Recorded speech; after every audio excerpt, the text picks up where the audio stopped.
Ну, представьте себе, я когда приехал сюда 20 лет назад, мне было 36, Махачкалу. Ну, я думал, я знаю все и вся. Вроде бы тогда воспитал 2 чемпионов России, находясь по вольной борьбе, там, в Кизилюрте. Думал, что тут нового. Но когда я видел такого тренера, как Имамурза, у него сейчас 3-й олимпийский чемпион.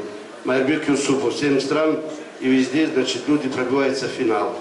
Значит, Магомед Гусейнов, вы знаете, Хасаюд, это великий тренер. Никогда нельзя останавливаться, учиться. Это главный фактор. Вчера тоже я общался с Имамурзой, получал от него несколько советов, сидел за Галавадулбековым, Ашотичем. Вот это и есть, я считаю, главный принцип моей работы – никогда не переставать учиться, пока ты передаешь этот опыт другим.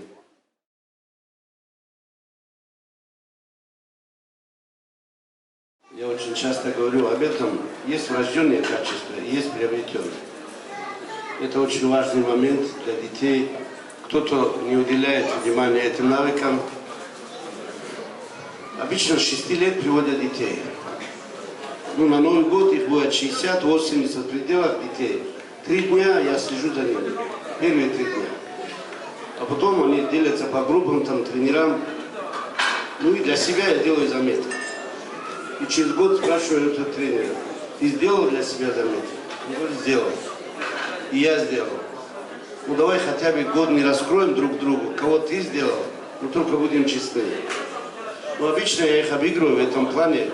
Первые 3 дня я очень внимательно слежу за ними. За что, значит, молодые тренеры сейчас благодарны и работают за рубежом. Это Исрапил в Саудовской Аравии, это Ильдар в Бахрейне, это Азамат в Турции, это Абдул-Джалил в Китае. Таким образом, наши ребята покоряют мир, которые были учениками. Секрет, наверное, я чуть-чуть имею такую дисциплину диктаторскую. Иногда я забираю даже у родителей больше прав. Раз вы отдали, дайте работать мне, не вмешивайтесь. Некоторые сидят, человек 15-20. Дети плачут, пока там до 8, до 9, иногда бывает до 10 некоторые. Но раз пришли, надо делать работу. Первые 3 дня видно будет его навыки, а последующее время это работа ученик-тренер и тренер со своими молодыми тренерами. Вот там, если он решил работать, я его забираю в горы, там начинается другая проверка. Вниз, вверх, потом начинается выносливость проверяться, потом начинается, как он следит за собой, гигиена, стирает ли он свою футболку или она уже стоит от соли. Вот таким образом мы двигаемся годами. Я записываю все, что он по пути делал. Но хотя бы не делать этой ошибки на других.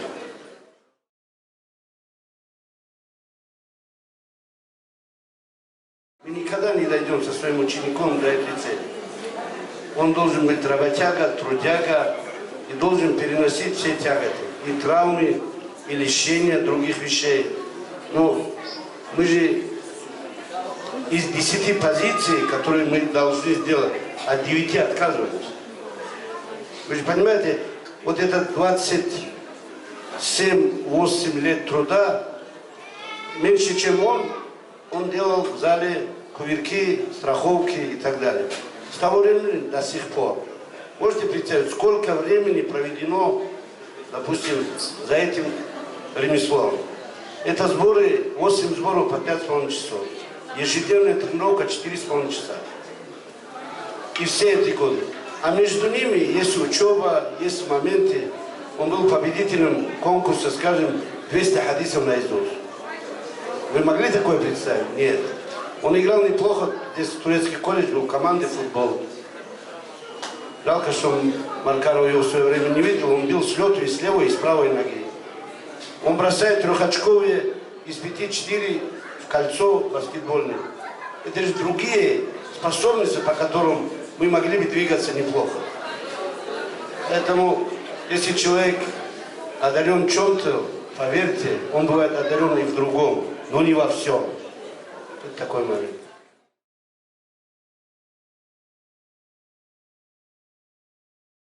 Один из моментов из жизни, Ну, на обозримом видимости я звоню ему.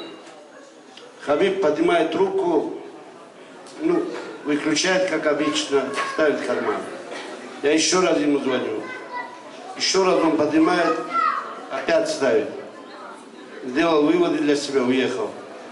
Пришел домой, это для тебя это. У него как раз новый телефон от брата, который ему осталось. Он подросток, старше 18 лет, ушел в армию, ему тогда 16. Пришел домой, в первую очередь, в стенку дребезги сломал его телефон. Знаешь почему?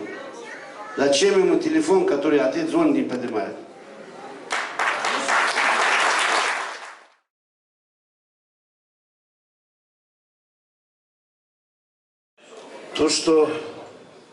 То, что касается, допускал ли я мысли, что он может закончить, почему нет? Я допускал и такой, возможно, и такой вариант. Если травмы будут, значит, несовместимы с большим спортом, нам придется с этим согласиться. Но когда у нас было 3 травмы, 3 операции и больше 2 лет, мы не выходили и не зарабатывали ничего, только тратили, это были самые тяжелые времена. Это был возраст, в котором он должен был выступить 26-28 лет. Как вы знаете, спортсмен, кто-то 25-28, кто-то 26-28. Но это лучшие времена спортсмена и физического плана, и в плане опыта. Именно это время у него было 3 операции, значит, переломы, ребра и так далее. И после этого была вот эта сумасшедшая сгонка, от которой его увезли в больницу. Хабиб начал говорить, может, это знак, остановиться уже пора. Может, я как Зидан мимо этого, значит, Кубка мира, вот этот Кубка чемпионата мира пройду, мне не суждено. Я говорю, хватит пассивничать, хватит, допустим, пессимистом строить себе это. Надо собраться и двигаться вперед. Размышляли мы, конечно, долго. Я говорю, это испытание, которое тебе дали, испытать, надо пройти достойно. Начали продолжать работать, и через 4 месяца уже был в зале. Продолжили работу.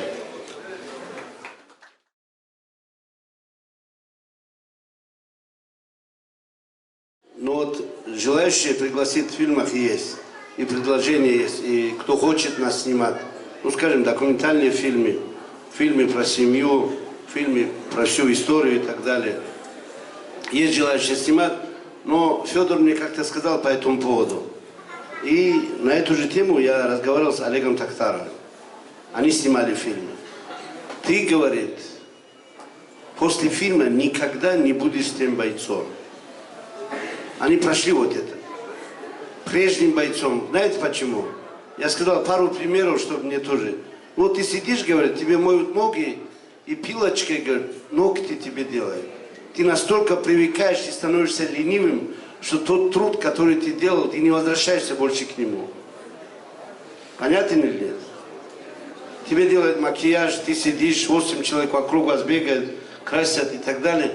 А потом в этом зале опять в поту. Захочешь ты работать? Никогда. Тем более и разница в деньгах будет раз 10. Понятен вопрос, да? Если мы уйдем с той сцены, уже возврата уже не будет. И возраст не даст.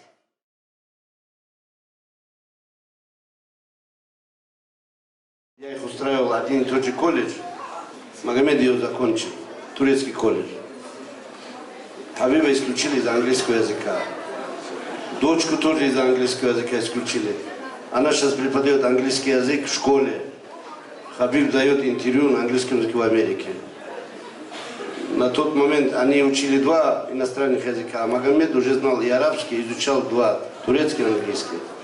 Поэтому все, что касается финансовой, хозяйственной части, бизнеса, ремонта наших квартир, скажем, новых строительственных площадок, даже парники и фермы, все на нем.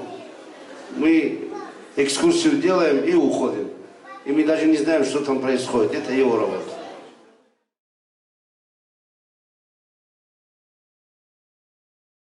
Одна попытка была поступить здесь в Махачкалу университет, тогда факультет советской торговли было. Ну, ушел в армию, вернулся, поступил в Полтаве, закончил экономический факультет. Я по специальности бухгалтер-экономист. Я перечитаю, где я работал.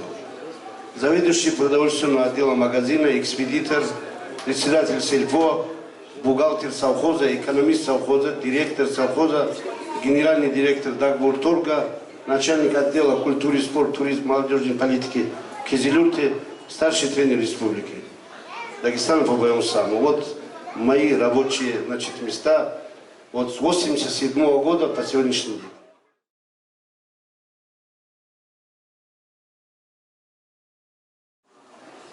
Если ты попадаешь по параметрам, и ты хочешь что-то сдать, зачет, прийти в зал, показать себя, я ищу таких ребят. Вот приходите в зал, и вы показываете, что вы можете. Если даже вы сегодня не готовы, но мне достаточно посмотреть на вас пару тренировок. В борьбе, в ударной технике, на кроссе, в футболе. Понятно, да? Приходите, я же вас жду.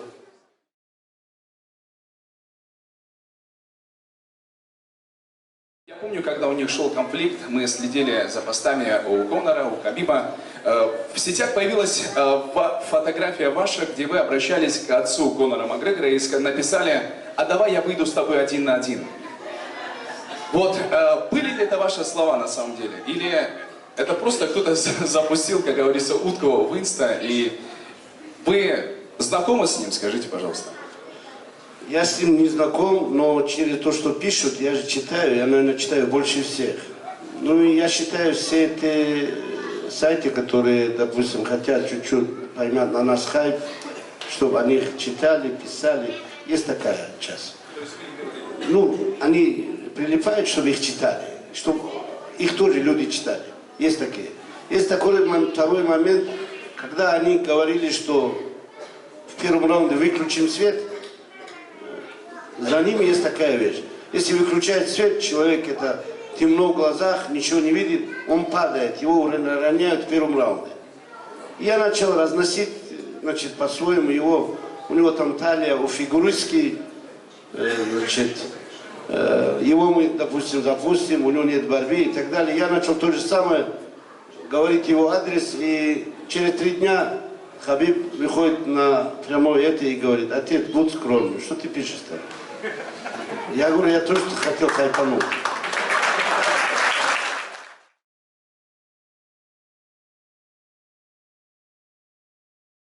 Теперь уже, когда у нас пояс, музыку будем заказывать мы. Еще раз мы. Хотим подпишем, а не хотим не подпишем. Понимаешь? Вот этот момент я ждал вот эти 8 лет. Вы даже не представляете, вот когда в начале я был в проигрышном варианте, когда у нас был 8 плюс 8 тысяч долларов, и первый бой Тама, и не было ни одного социального, страховочного момента в нашем контракте, где я скандалил и с ним, и с Эльдаром, потихоньку мы подписали 3 новых контракта, и он заканчивается. И там были все моменты учтены уже в последнем контракте. Что лечение, восстановление, реабилитация, все за их счет. И нас оперируют в лучших клиниках мира. В первом не было ничего, поверьте мне. Сейчас меня обвести, мне 10 раз переведут, 10 раз объяснят. И такой же волк еще посильнее. Абдул-Азиз, там промоутер есть. И мощная команда, которая перелетает, бьется везде и всюду. И команда есть. Чего теперь стесняться? Теперь мы будем говорить 2 вещи. Подпишем контракт, а остальное по одному. Насколько я интересен миру, настолько буду продавать, допустим, эти pay-per-view, как они говорят. А сейчас пусть попробуют меньше 10 миллионов попросить нас выйти на бой.